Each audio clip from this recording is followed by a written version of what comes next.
이 아침에 저희들이 에스겔서 4장, 5장, 6장의 말씀을 읽었습니다. 여러분, 이 말씀을 읽을 때에 너무나 무섭죠. 하나님의 진노, 하나님의 심판에 대한 내용이 4장, 5장, 6장에 나오고 있습니다. 여러분, 에스겔을 어제 새벽에도 말씀을 나눴습니다마는 에스겔은 2차 포로 때 잡혀갔던 여호야긴 때 잡혀갔던 사람들이죠. 사람들 중에 한 명이었죠. 그러니까 BC 597년에 잡혀갑니다. 그리고 5년 후에 하나님께서 에스겔에게 나타나셔서 환상을 열고 그리고 하나님께서 말씀을 주셔서 외치게끔 그렇게 했죠. 지금 여러분 바벨론 포로로 지금 가 있는 그런 상태에서 하나님께서 에스겔에게 말씀을 주신 것입니다.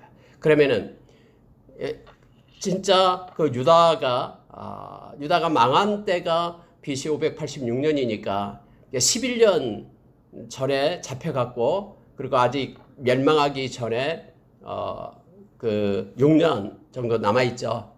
그때 이스라엘을 향하여 물론 바벨론 땅에서 이스라엘 백성을 향하여 이렇게 말씀을 전하지만은 이 내용이 뭐냐면은 이제 그 예루살렘이 멸망할 것이다 라는 거예요. 그 이유에 대해서 속속히 하나님께서는 에스겔을 통해서 말씀을 해주고 있습니다. 그들이 어떠한 죄악 가운데 있었고 그들이 왜 이런 하나님의 진노 가운데 머물게 되는지를 하나님께서는 조목조목 오늘 말씀을 통해서 말해줍니다. 아직까지 기회가 있는 거예요. 이 에스겔의 말씀을 듣고 또 이것이 예루살렘에 증거되고 하나님의 백성들에게 퍼져서 그들이 가슴을 치면서 하나님 앞에 나와서 회개가 있었더라면 하나님의 지금 마지막 기회를 주고 있는데 그들은 그 기회마저 버려버리죠. 이쪽에서는 에스겔을 통해서 지금 예루살렘 땅에서는 예루살렘에 있는 그런 유다 땅에서는 예레미야 선지자를 통해서 그토록 하나님은 마음이 너무너무 아파서 지금 빨리 돌이키며 하나님께로 오라라고 외치고 있는데 그들은 도리어 비웃으며 예루살렘 땅에서는 유다 땅에서는 예레미야를 때리고 옥에 가두고 또 이쪽에 포로된 그런 상태에서 바벨론 포로 있을 때는 에스겔의 말을 버리고 또 그들이 우습고 비웃고 이런 내용들이 있었음을 보게 됩니다. 여러분 오늘 읽은 말씀 가운데 하나님이 에스겔을 통해서 행하게끔 하는 그런 퍼포먼스가 얼마나 엄청났는지를 우리는 깨닫게 됩니다. 왜 하나님이 이렇게 막 안달하면서 지금 막 하나님이 마음이 막 급해서 행하는 것처럼 막 나타나고 있습니다. 하나님이 왜 그러십니까? 하나님은 우리가 잘 아는 그 베드로후서 3장 8절 이하에서 하루가 천년같이 천년이 하루같이 하나님께서 그렇게 참고 기다리고 있는 그 이유를 설명하고 있죠. 한 생명이라도 주께로 돌이키고 회개하고 하나님께로 오기를 하나님이 원하시고 계신다라는 것을 알게 됩니다. 이 말씀 가운데도 역시 하나님은 그렇게 진노 중이지만은 하나님께로 돌이키고 하나님을 바라보는 자들을 남깁니다. 남아있는 자, 렘넌트들을 이곳에 있게 그래서 하나님은 그들을 통해서 이 말씀이 흘러가고 또 생명이 흘러가도록 행하셨음을 또 하나님의 그러한 은혜를 또 이 말씀 가운데서 우리가 발견하게 됩니다. 여러분 몇 가지를 보겠습니다. 하나님께서는 이 에스겔을 통해서 먼저 이렇게 말합니다. 4장에 보십시오. 1절입니다. 인자야 토판을 가져다가 그것을 내 앞에 놓고 한 성읍 예루살렘을 그 위에 그리고 이 모형물을 만들어라라는 거예요. 왜냐하면 사람들이 말로만 하니까 안 들으니까 우리가 노예 주제에 이곳까지 끌려오는 포로 주제에 무슨 예루살렘을 걱정하고 또 하면서 이렇게 말을 안 들으니까 하나님께서는 이렇게 눈에 보이도록 토판을 가져다가 그것에다가 작게끔 모형물을 만들어라고 얘기합니다. 먼저 그곳에 예루살렘을 하나 그려라라고 얘기합니다. 성읍을 만들고 그 성읍을 에워싸고 사다리를 놓고 언덕을 쌓고 진을 치고 공성태를 둘러서 세우고 마치 한 성을 향하여 공격하고 있는 모습을 이렇게 모형물로 제작하라라는 거예요. 그래서 그대로 이제 에스겔은 순종을 합니다. 심지어 여러분 그렇게 만들어 놓고 철판을 가져다가 그리고 너와 성읍 사이에 철벽을 삼아서 만들어라라고 말합니다. 성을 포위하는 것처럼 에워싸라. 성을 포위한 것은 철판으로 그렇게 만들어라라고 얘기해요. 철판은 견고하죠. 강한 것이 이제는 예루살렘 성을 에워싸게끔 그렇게 조형물을 만들어라라고 얘기합니다. 절대로 무너지지 않는 그런 성을 에워싸고 있는 강한 세력을 그렇게 만들어라라고 말하는 거예요. 철판을 통해서요. 그러면서 하나님께서는 이것이 이스라엘 족속에게 징조가 되리라 라고 말합니다. 하나님께서는 아직 예루살렘은 멸망하지 않는 상태입니다. 몇 년 후에 이제 멸망하게 되죠. 그런데 너가 지금 만들어 놓은 이 모형물이 그대로 징조가 되리라. 이대로 나타나게 될 것이다 라고 하나님이 그렇게 말씀하십니다. 하나님은요, 아무도 모르는 사이에서 슬쩍 그냥 예루살렘을 멸망시키는 게 아니에요. 정말로 예루살렘을 없애고 싶다 그러면은 하나님께서는 아무 말 없이 하나님은 그냥 없애버릴 수 있어요. 즉시요. 그러나 지금 에스겔을 통해서 이렇게 만들고 모형물을 만들고 이것이 징조다. 앞으로 나타날 징조다 하면서 하나님께서 말씀하신 것은 제발 하나님께로 돌아오라고 하나님 백성들 향한 외침이었음을 우리는 알게 됩니다. 그러면서 여러분 또 이것으로 부족하니까요. 성경은 이렇게 말합니다. 너는 왼쪽으로 누워 있어라. 근데 왼쪽으로 누워서 있어라라고 말합니다. 많은 사람들이 지나가는데 그 모형물을 만들어 놓고 왼쪽으로 누워 있는 거예요. 근데 왼쪽으로 누워 있는 날수가 뭐냐면은 이스라엘 족속의 죄악의 수. 그래서 5절에 보니까요. 내가 그들의 범죄한 횟수대로 내게 날수를 정하였나니. 하나님은요. 우리가 죄를 짓고 하는 거 사람은 그냥 이 죄를 짓고도 뭐 잊어먹죠. 내가 모릅니다. 그때 당시는 좀 양심의 가책을 받다가 시간이 지나면요 몰라요. 무너져버려요. 그러나 하나님은 우리의 죄악 모두를 다 알고 계십니다. 우리의 마음으로 지었던 죄, 생각으로 지었던 죄 모두를 하나님은 알고 계세요. 오늘 성경에 보니까는 내가 다 알고 있다라고 말합니다. 그래서 내가 정한다. 그러면서 에스겔로 하여금 왼쪽으로 누워서 390일 동안을 누워있게끔 합니다. 그리고 다시 그 횟수가 차면은 이제 유다 지역 40일 동안을 오른쪽으로 누워있게끔 그렇게 퍼포먼스를 준비하는 거예요. 물론 여러분 계속해서 이렇게 390일 동안 왼쪽으로만 누워있다라는 뜻이 아니에요. 이게 뭐냐면은 하루에 한 번 정해진 시간에 그렇게 계속해서 반복적으로 왼쪽으로 그 앞에 누워있는 거예요. 그러면 사람들이 지나가다가 한 번, 두 번은 이제 보고 있다가 왜 저러지 하다가 사람들이 그렇게 생각할 거 아니에요. 생각할 거 아닙니까? 계속해서 390일 동안 하루에 정해진 시간에 왼쪽으로 누워 있으니까 사람들이 깨달을 거 아니에요. 하나님이 얼마나 급했으면 이와 같이 당신의 종을 통해서 하루 이틀도 아니고 390일 동안이나 왼쪽으로 그 모형물 앞에 누워서 있게끔 그렇게 한 거예요. 좀 깨달으라고. 그리고 다시 40일 동안을 오른쪽으로 누워 있게끔 그렇게 하셨다라고 그렇게 말합니다. 하나님이 그렇게 정한 거예요. 그리고 이렇게 말하는 것에 대해서 에스겔은 그대로 순종합니다. 이사야에게 3년 동안 옷을 입고 있지 않도록 그렇게 했던 것을 이사야는 그대로 지켰잖아요. 하나님께서 명령하니까 그대로 지키는 거예요. 그 이유가 뭡니까? 너희들의 죄악이 이와 같이 많다라는 것을 나타내요. 그럼 물을 거 아니에요. 왜 이렇게 했냐? 하나님이 이렇게 하셨다고. 그러면서 이제 에스겔은 하나님의 말씀을 외친 겁니다. 돌아오라고. 너희들이 지금 죄악이 너무나 정수리까지 차가지고 이제 하나님의 진노가 나타나게 될 거라고. 이걸 보라고. 이렇게 지금 예루살렘이 곧 멸망하게 될 거라고 하면서 지금 에스겔은 외치고 있음을 보게 됩니다. 여러분 이것으로 끝나는 게 아니에요. 성경에 보니까는 이렇게 되어 있습니다. 자, 9절에 보시기 바랍니다. 너는 밀과 보리와 콩과 팥과 조와 규리를 가져다가 한 그릇에 담고 너를 위하여 떡을 만들어 내 옆에서 눕는 날수 곧 390일 동안 먹되 너는 음식을 달아서 하루에 20세겔씩 때를 따라 먹고 이 20세겔이라는 것은 하루에 20세겔은 적은 양입니다. 음식을 조금 먹게끔 그렇게 합니다. 누워 있으면서 그때 그 음식을 먹게끔 그렇게 합니다. 여러분 이것은요 기근을 나타냅니다. 너희들이 이렇게 기근 가운데 있게 될 것이다 라는 걸 말하고 있음을 봅니다. 물도 6분의 1흰씩 되어서 때를 따라 딱 정해놓고 그걸 먹으라라는 거예요. 그런 퍼포먼스를 행하게끔 그렇게 말합니다.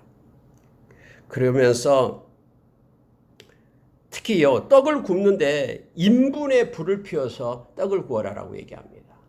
인분을 가지고 불을 피워가지고 거기서 떡을 굽고 사람들이 보는 앞에서 그런 광장이나 되겠죠. 그런 앞에서 그렇게 행하라고 얘기하는 거예요. 근데 이제 에스겔이 그렇게 하나님께 말해요. 하나님, 저는 부정한 떡을 먹은 적이 없습니다. 모세 율법에 의해서 그 부정한 것들이 있잖아요. 그것을 지금까지 한 적이 없습니다.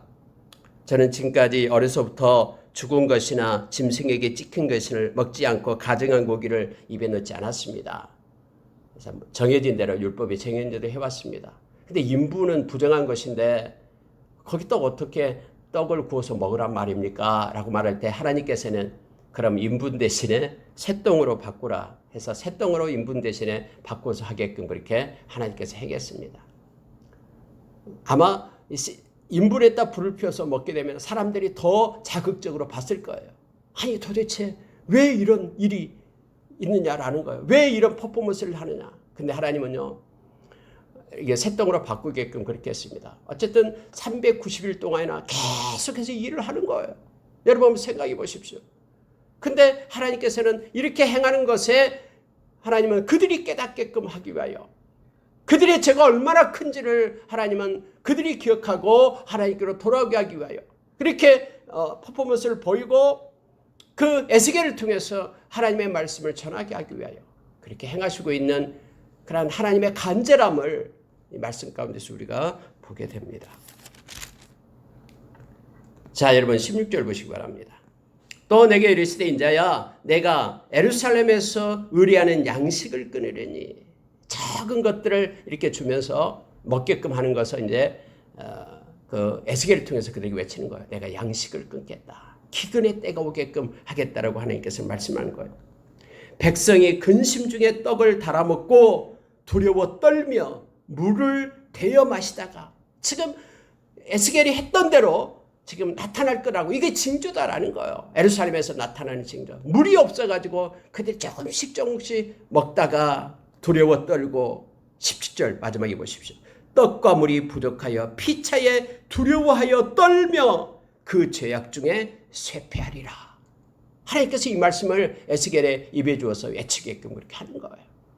여러분 보십시오. 390일 동안 왼쪽으로 눕게끔 하는 것은 그들의 죄악에 대해서 하나님께서 이제는 진노로 심판하겠다라는 뜻이죠. 그리고 심지어 어떤 퍼포먼스까지 하냐면요. 우리가 8절에 보니까 내가 줄로 하나님이 줄로 너를 동일이니 네가 애워싸는 날이 끝나기까지 몸을 이리저리 돌리지 못하리라. 그러니까 퍼포먼스가 뭐냐면 하나님께서 이 에스겔의 몸을 갖다 줄로 꽁꽁 묶는다라는 거예요. 몸이 묶여진 상태에서 이렇게 왼쪽으로 누워있고 또 지나서 오른쪽으로 누워있고 이거예요. 이걸 뭘 상징합니까? 앞으로 회개하지 않고 하나님께로 돌아오지 않으면 너희들이 죄악에 대한 심판 때문에 너희들이 포로가 될 것이다라는 것을 상징하죠. 음식을 이렇게 적게 먹고 하는 것은 앞으로 기근이 올 거라는 것을 상징합니다. 이렇게 될 것이다라고 징조를 냅니다. 이렇게 징조가 나타날 것이다라고 하나님은 이렇게 에스겔을 통해서 말하고 있습니다. 또 이것도 부족했던지요. 하나님께서는 5장에 가니까요. 너는 삭도를 가져다가 날카로운 칼을 가져다가 네 머리털을 자르라라는 거예요.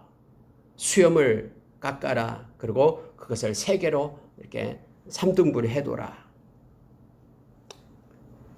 그러면서 그 성읍을 애워싸는 날이 차거든. 이제 그런 퍼포먼스가 끝나거든. 390일이 끝나고 40일이 끝나거든. 나는 터럭 3분의 1은 성 안에서 불사르고 3분의 1은 성읍 사방에서 칼로 치고 또 3분의 1은 바람에 흩으라. 내가 그 뒤를 따라 칼을 빼리라. 이런 또 다른 퍼포먼스를 하게끔 하나님께서는 그렇게 합니다. 계속해서 하나님의 거기서 살고 있는 하나님의 백성을 향하여 회개하고 돌아올 것을 요청하고 있는 것입니다.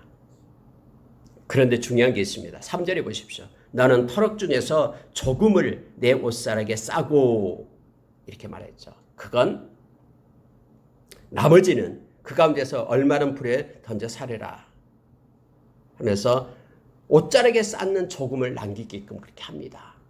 여러분, 이 모든 털은요, 이스라엘 백성들을 상징하고 있는 것입니다. 그들이 이렇게 해서 죽게 될 것이다. 이렇게 해서 멸망당하게 될 것이다. 그러나 너 옷에 쌓여있는 그런 적은 털은 그것만 남는 자가 될 것이다. 그것만 보존될 것이다 라는 것을 지금 행하게끔, 퍼포먼스로 행하게끔 그렇게 합니다. 이렇게 하고서 에스겔을 통해서 그 이유를 하나님은 조목조목 설명합니다. 그 이유가 뭐냐면요, 6절에 보십시오. 그가 내 규례를 거슬려서 이방인보다 악을 더 행하며 내 율례도 그리함을 그를 둘러있는 나라들보다 더하니 이런 그들이 내 규례를 버리고 내 율례를 행하지 아니하였음이니라. 여러분, 왜 하나님께서 이렇게 진노하시고 하나님께서 심판하시겠다고 말하면요, 그들이 내 율례를 버렸다. 율례가 뭡니까? 규례와 율례는 말씀을 얘기합니다. 그들이 나의 말을 버렸다라는 거예요. 여러분, 하나님께서 이스라엘 백성을 애굽에서 건져내가지고 시내산에서 계약을 맺죠. 언약을 맺습니다. 나는 내 하나님이 되고 너는 내 백성이 되리라라고 약속을 합니다. 그리고 하나님의 백성에게, 언약된 백성에게 말씀, 언약을 주죠. 그러면서 말합니다. 내가 너희들을 약속하는데 적과 꿀이르는 가나안 땅에 내가 인도할 것이다. 신실하게 하려면 그 약속을 지키려. 그런데 조건이 있다. 절대로 그들의 그런 풍습이나 문화나 그들의 우상이나 이걸 너희들은 행하지 말고 따라가지 말라. 너희들은 나의 말, 내가 너희들에게 준 이 말을 따라, 말씀을 따라 행하라. 이게 약속이다라는 거예요. 그러면서 우리가 신명기 28장에서 만약에 그렇게 되면은 내가 들어가도 나가도 너에게 복을 주리라. 그러나 만약에 그렇게 행하지 않는다 그러면은 내가 너를 저주하리라라고 성경에 분명히 말씀해 주었잖아요. 여러분 보십시오. 이 이스라엘 백성은 계속해서 40년 동안 가나안 땅을 돌아다녔잖아요. 그 광야를 돌아다녔잖아요. 그리고 40년 후에 이제 가나안 땅으로 들어가게 되었죠. 근데 가나안 땅에 들어가기 전까지는 유목민이었잖아요. 농사를 지어본 적이 없어요. 근데 가나안 땅에 들어가면 이제 정착을 하고 농사를 지어야 되잖아요. 농사에 대한 경험이 없으니까 거기에 이제 남아있는 사람들한테 물었을 거 아니에요. 가나안 땅에 어떻게 해서 농사를 짓냐고. 자기들이 이제 마음대로 이스라엘 백성이 농사를 짓다 보니까 뭐 수확이 별로 없는 거예요. 그런데 옆에 남아있는 그런 가나안 땅 주민들 보니까 수확이 많거든요. 농사 경험이 없으니까.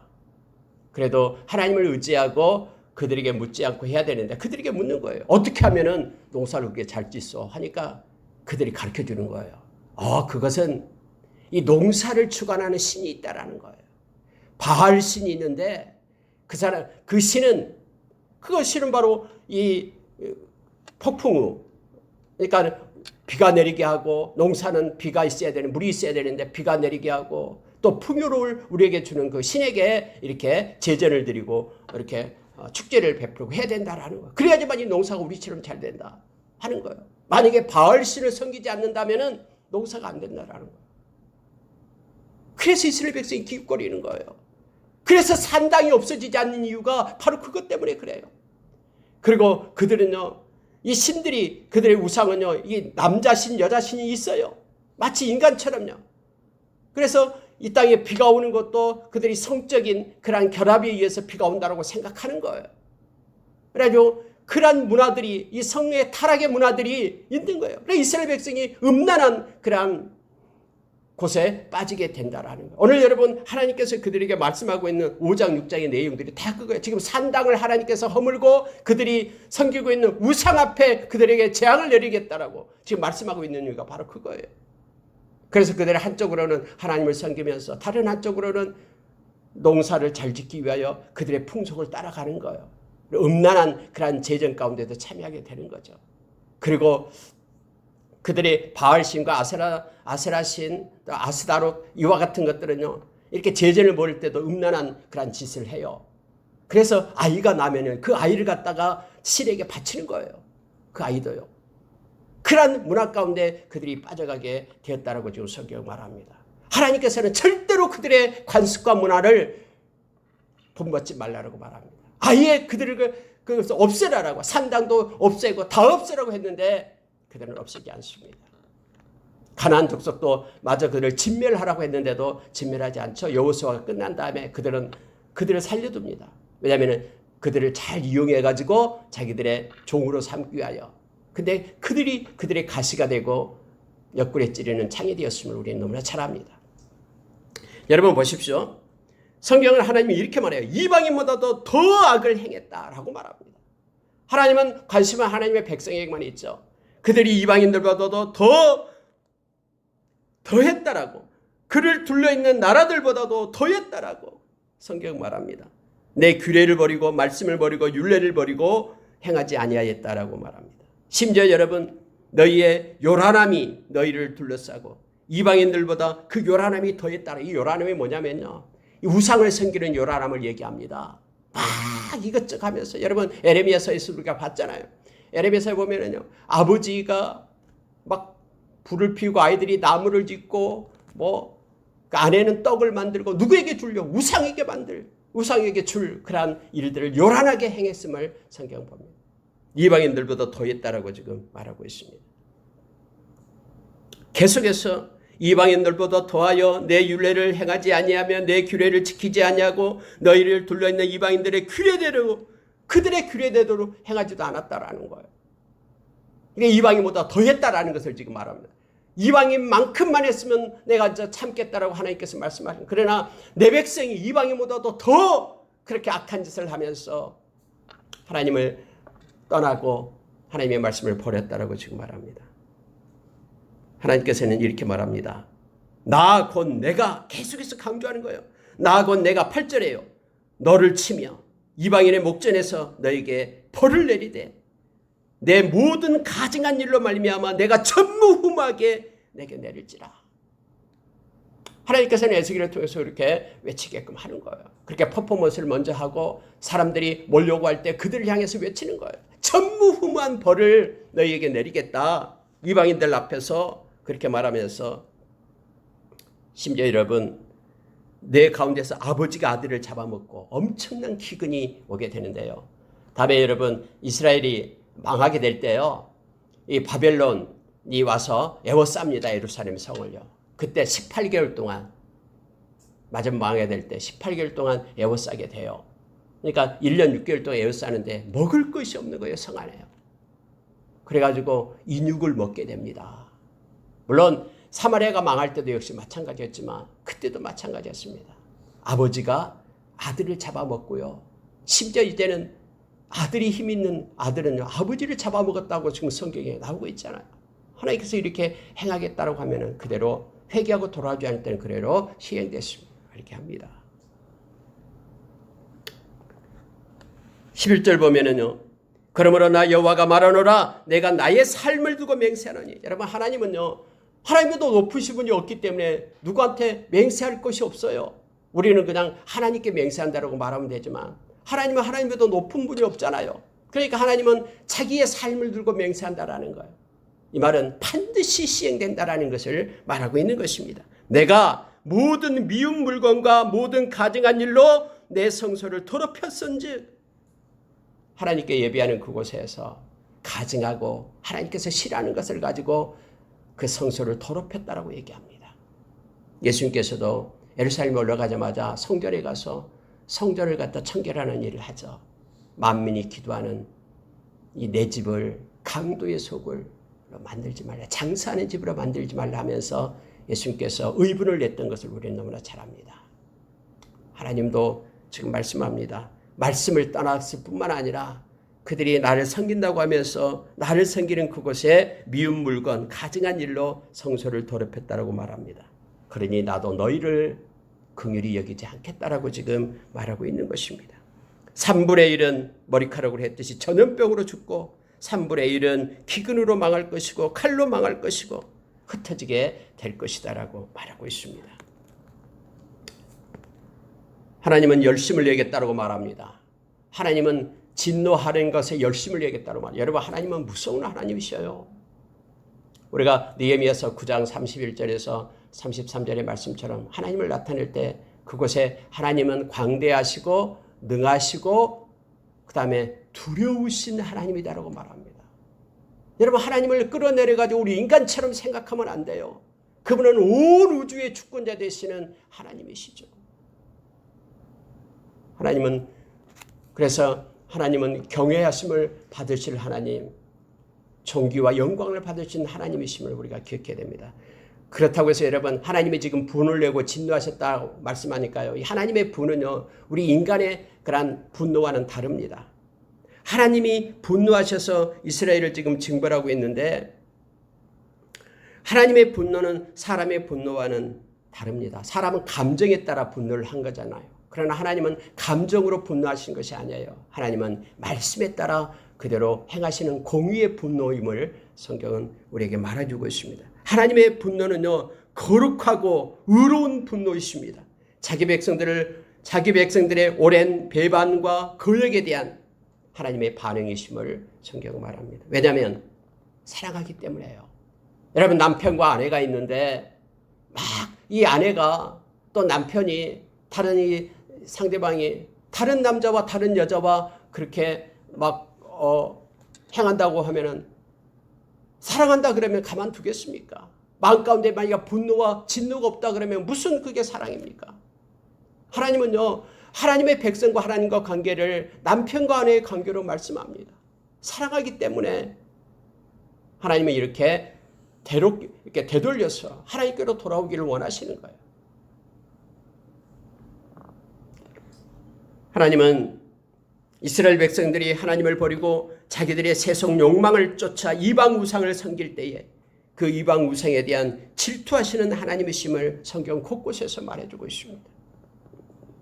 마침내 공의로운 징벌이 있게 된다라고 말씀을 따라 하나님은 말씀하신 대로 그렇게 행하시는 하나님이심을 성경 우리에게 말합니다. 특히 여러분 5장 14절부터 17절의 말씀을 보면은요, 하나님은 이제요 13절의 하반절에 나 여호와가 열심으로 말한 줄을 그들이 알리라 하면서 내가 이르되 또 너를 이제는 황무하게 하겠다라고 말합니다. 모욕거리가 되게 하겠다라고 말하고요, 수치와 조롱거리가 되고 두려움과 경고가 되게끔 하겠다라고 말합니다. 16절에 가서는 내가 멸망하게 하는 기근의 독한 화살을 너희에게 보내되 기근을 더하여 너희가 의뢰하는 양식을 끊을 것이라. 하나님 이렇게 말씀하시고요. 그럼 이것을 하나님 말씀을 듣고 하나님께로 회개하며 돌이켰으면 얼마나 좋겠습니까? 그렇지 않았음을 우리는 역사를 통해서 너무나 잘 압니다. 하나님은 기근과 사나운 짐승을 너희에게 보내서 외롭게 하겠다라고 말합니다. 너희 가운데 전염병과 살육이 일어나게 하고 칼이 너희에게 임하게 하리라 라고 하나님께서 그렇게 외쳤는데도, 집중하라라고 퍼포먼스를 그렇게 보였는데도 그러나 이스라엘 백성들은 돌이켜 하나님 앞으로 오지 않았습니다. 여러분, 포로로 잡혀간 이들이 많았어요. 1차 귀환 때 올라온 숫자가 약 5만 명 가까이 됐잖아요. 그러니까 특히 이때 많은 이들이 잡혀갔습니다. 그러면 5만 명 정도면은 엄청난 숫자가 거기에 있었다. 다 올라오는 숫자가 아니었기 때문에요. 많은 이들이 그곳에 있었습니다. 하나님께서는 그 백성들도 중요했기 때문에 에스겔을 세워서 그곳에 말씀을 전한 거고요. 지금 유다 땅에 남아있는 하나님의 백성들은 에레미야를 통해서 그렇게 하나님의 또 말씀을 전하고 선포하셨음을 너무나 잘 압니다. 그래서 에레미야에 나와 있는 말씀과 여기 있는 말씀이 동일합니다. 회개하고 하나님께로 돌아오라라고 말하고 있습니다. 여러분, 어차피 세상 사람들, 하나님을 믿지 않는 백성들은 그들의 일에 충실하는 거예요. 그대로 가고 있는 거예요. 그러나 하나님의 백성은 하나님을 섬기는 일에 충실해야 되잖아요. 충성스럽게 세야 되는데 하나님의 관심은 하나님의 백성에게 있었음을 성경은 또 알게 합니다. 여러분 6절에 보면은 보십시오. 내가 너희가 거주하는 모든 성읍이 사막이 되게 하며 산당을 황폐하게 하리니 이는 너희 제단이 깨어지고 황폐하며 너희 우상들이 깨어져 없어지며 너희 분향 제단들이 찍히며 너희가 만든 것이 폐하여지며. 보십시오. 계속해서 하나님께서는요, 하나님이 가증스럽게 여기고 하나님보다 더 사랑하는 것을 지금 없애겠다고 얘기합니다. 이게 우상이거든요. 우리의 마음 가운데도 오늘날 거짓 우상을 가지고 살아가는 하나님의 백성들이 있습니다. 하나님보다도 더 사랑하는 것들은 우상이 된다고 얘기합니다. 그래서 하나님은 그것은 반드시 심판하고 우상을 섬기는 이들에게는 반드시 수치스러움과 부끄러움을 주겠다라고 성경의 곳곳에서 말하고 있죠.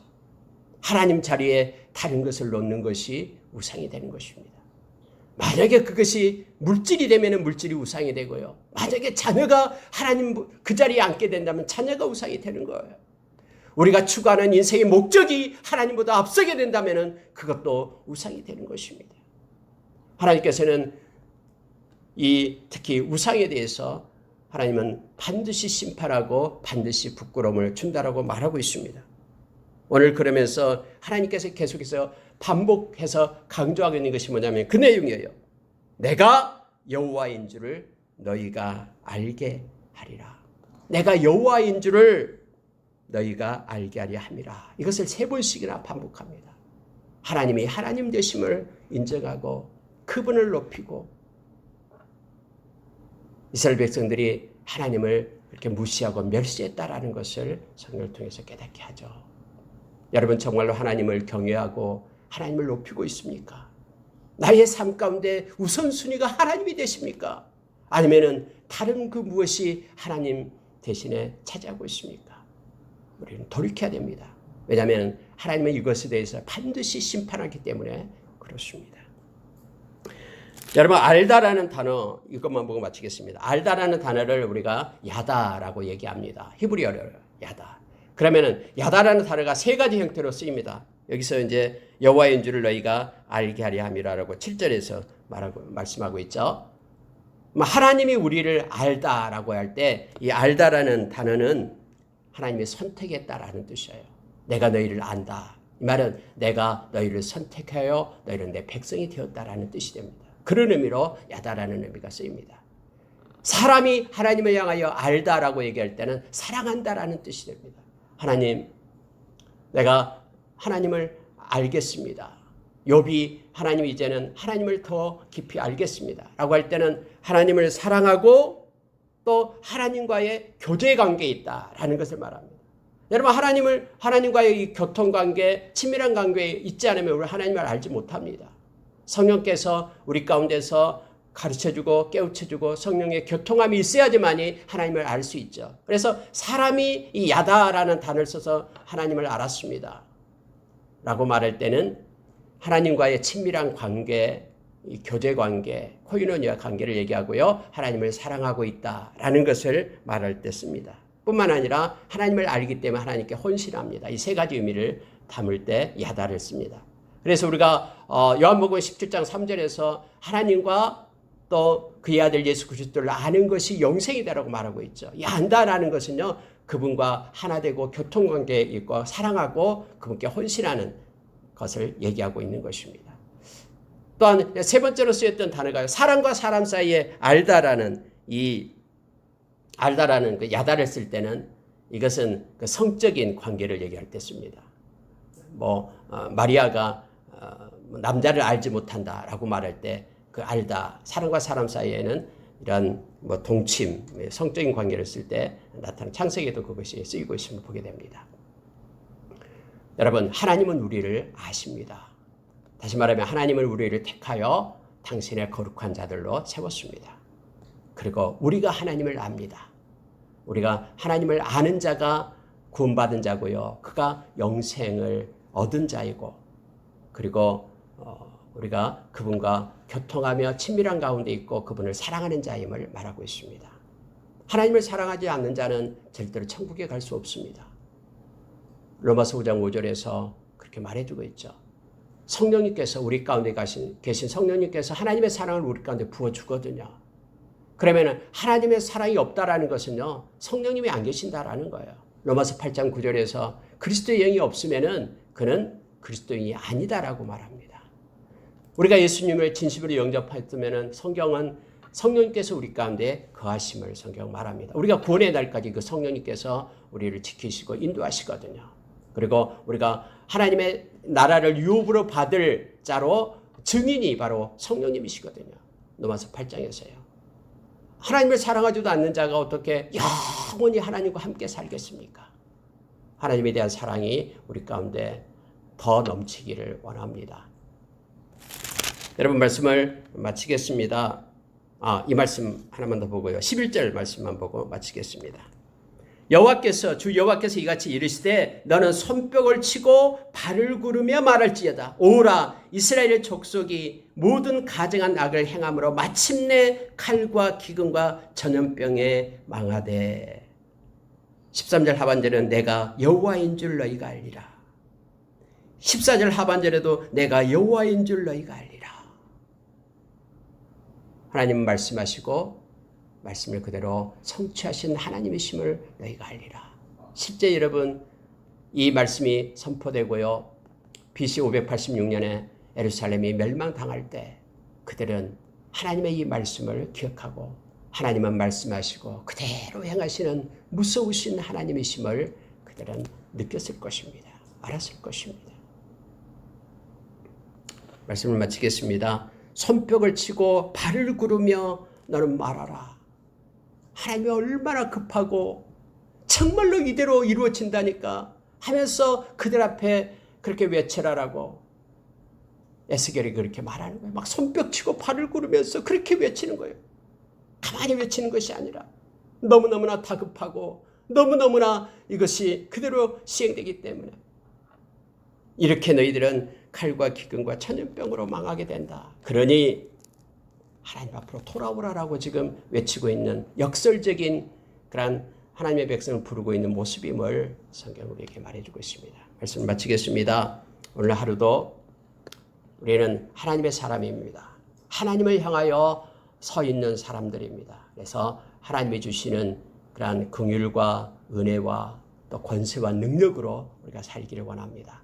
세상 사람들이 뭐라 하든 우리는 하나님을 기억하면서 하나님의 말씀을 따라 살아가는 이들임을 우리가 기억하고 그리고 평생 하나님의 자리에 다른 것 두지 않고 하나님을 가장 높이며 섬기며 존귀케 여기는 저와 여러분 되기를 원합니다. 그러면 말씀에 약속된 모든 것들이 우리의 삶 가운데 펼쳐지고 성취됨을 우리가 목도하게 될 것입니다.